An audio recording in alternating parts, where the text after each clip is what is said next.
Bapak, Ibu, Saudara-saudariku yang dikasihi oleh Tuhan, salam sejahtera untuk kita semua. Bertemu kembali dalam renungan mingguan Minggu Biasa yang ke-32 di channel Gereja San Barto.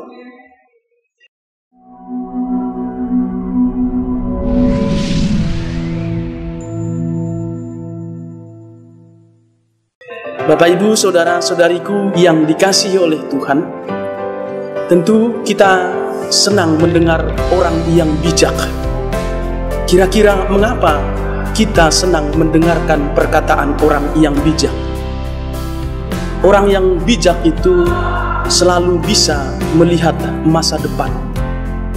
Kata-katanya itu tidak hanya berlaku untuk saat ini, tetapi kata-kata seorang yang bijak itu berlaku untuk masa depan manusia juga. Lalu kalau ditanya, apakah kita masuk ke dalam bilangan orang yang bijak? Saudara-saudariku yang dikasihi oleh Tuhan, salah satu ciri khas orang yang bijak itu adalah ketika perkataannya maupun tindakannya tidak hanya diperhitungkan untuk saat ini, tetapi juga diperhitungkan untuk masa depan. Sebagai contoh, kalau misalnya seorang pelajar tahu bahwa pada akhir semester mereka akan menghadapi ujian semester, maka seorang mahasiswa yang bijaksana itu adalah dia yang bisa mempersiapkan diri, belajar terus-menerus dari hari ke hari untuk menghadapi ujian di akhir semester. Tetapi ketika dia hanya belajar pada malam hari sebelum besoknya ujian, maka orang itu tidak termasuk dalam kategori orang yang bijaksana. Setidaknya hal ini dapat kita lihat melalui Injil yang kita dengarkan pada Minggu Biasa yang ke-32 ini.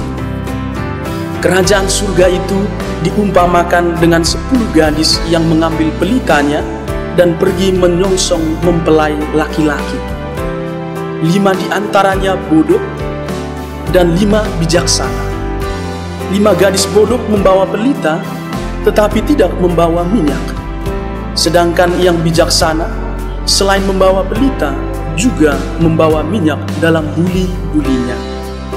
Saudara-saudariku yang terkasih, sebagai orang Kristiani, kita diajak lewat Injil hari ini supaya seluruh tindakan kita maupun perkataan kita di dalam kehidupan kita sehari-hari hendaknya kita hayati dalam kerangka eskatologis. Artinya apa, saudara-saudariku yang terkasih? Bahwa seluruh tindakan kita, seluruh hidup kita harusnya kita lakukan dalam kerangka untuk menyambut mempelai laki-laki, untuk menyambut kedatangan Tuhan di dalam hidup kita. Secara khusus ketika kita akan dipanggil untuk menghadapnya kelak. Soal waktu dan bila mana hal itu terjadi, tidak ada yang tahu. Yang diminta dari kita adalah bagaimana kita tetap berjaga-jaga dan bagaimana supaya pelita kita tetap hidup dan bernyala. Jangan sampai kita kehabisan minyak. Saudara-saudariku yang terkasih, orang bijak selalu mengatakan, hiduplah seolah-olah besok Anda mati. Artinya apa, saudara-saudariku yang terkasih? Kalau kita membayangkan misalnya besok kita ini akan mati, kalau kita tahu besok kita mati, pertanyaannya adalah apa yang dapat kita lakukan hari ini kalau misalnya besok nyawa kita diambil? Tentu kita ingin menghabiskan waktu kita yang singkat itu dengan sesuatu yang berharga, sesuatu yang patut dikenang, sesuatu yang baik. Itulah kiranya yang mau dikatakan lewat Injil hari ini. Bagaimana setiap hari kita diajak untuk berjaga-jaga, aktif melakukan apa yang baik. Tidak cukup hanya mendengarkan, tetapi juga kita diajak untuk sebagai pelaksana sabdanya yang aktif. Kalau ditanya mengapa Anda mengantuk, mungkin karena kita tidak berbuat sesuatu. Maka saudara-saudariku yang terkasih, kalau kita diajak untuk aktif berjaga-jaga, sebenarnya kita diajak supaya kita semua tidak hanya diam, duduk, atau tidur-tiduran, tetapi kita diajak untuk aktif melaksanakan sabdanya.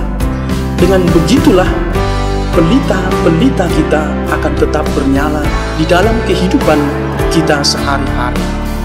Maka tepatlah saudara-saudariku yang terkasih, apa yang dikatakan oleh kitab kebijaksanaan dalam bacaan pertama yang diperdengarkan kepada kita pada hari ini.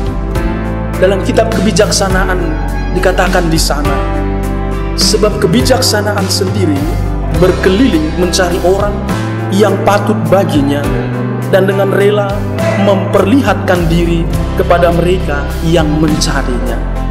Artinya saudara-saudariku yang terkasih, kebijaksanaan itu adalah perjumpaan antara rahmat dan juga usaha kita untuk mencari.